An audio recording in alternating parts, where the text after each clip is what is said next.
जय श्रीराम, जय शिवराय, जय लहुजी.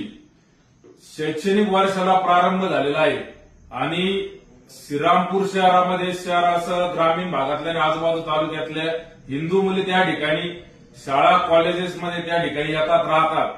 तरी मागच्या काही महिन्यापूर्वी असं निदर्शनास आलं होतं का एक शिक्षक लवजियाच्या षडयंत्रामध्ये त्या ठिकाणी मुलींना अडकवण्याचा प्रयत्न करत होता.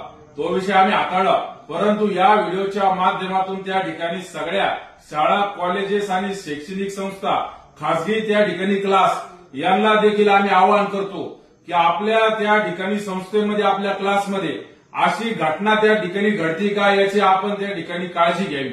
जर घडत असेल तर त्या ठिकाणी याला आपण रोख लावला पाहिजे.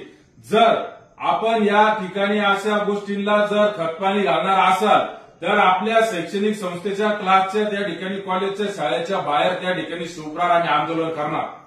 आणि या विषयाला आपण किती गांभीर्याने घ्यायचा आपला त्या ठिकाणी विषय आहे. कारण राज्याचे मुख्यमंत्री महोदय लव जिहाद या विषयाच्या संदर्भात आग्रही असून गेल्या काही महिन्यांपासून याच्यावर एक समिती गठीत करण्यात आली आणि 8 सदस्यीय ही समिती कायद्याचा मसुदा बनवत आहे. लवकरच लव जिहाद विरोधी कायदा अस्तित्वात येणार आहे. तरी या इशाऱ्याला, या आव्हानाला कोणत्या पद्धतीने प्रतिसाद द्यायचा हा निर्णय तुमचा आहे.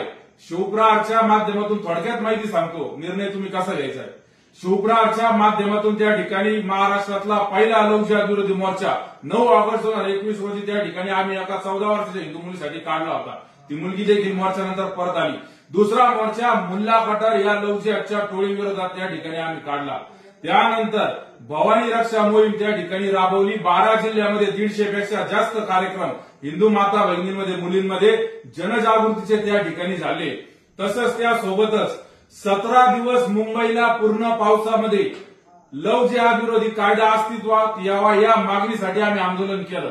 मग या विषयाला आपण किती गांभीर्याने घ्यायचं त्या ठिकाणी हा निर्णय आपला आहे.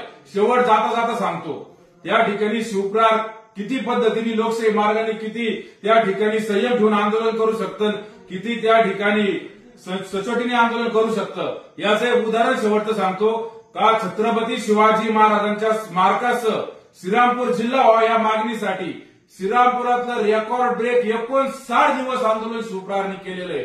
त्यामुळं अशा आपल्या क्लास संस्थेमध्ये कॉलेजमध्ये घटना घडत असतील तर याला रोख लावा, त्या संबंधित व्यक्तीला समज द्या, अन्यथा आम्ही त्या ठिकाणी आंदोलन करणार. नंतर बदनामी झाली शाळेची संस्थेची हे तुम्हाला म्हणण्याचा त्या ठिकाणी अधिकार राहणार नाही. कारण शासन सुद्धा लव जिहाद विरोधी कायद्यावर त्या ठिकाणी आग्रही आहे.